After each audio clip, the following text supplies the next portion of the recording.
Good day, students. For today's workshop, for the Archicad material, you'll need to go to the Teams page. There will be links given to you in the exercise nonetheless, but if you want to know where the information is found, please go to the support section, files, navigate to project files, Archicad, workshop 1.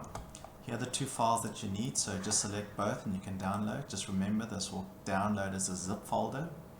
So I'll just show you where the information is located. So I'll just show a folder. Typically this will go into your downloads, so I would cut this and put this somewhere where you need to work. For this example, I'm just going to put it on my desktop. I've made a workshop folder, so I'm just going to locate it in that workshop folder. Paste.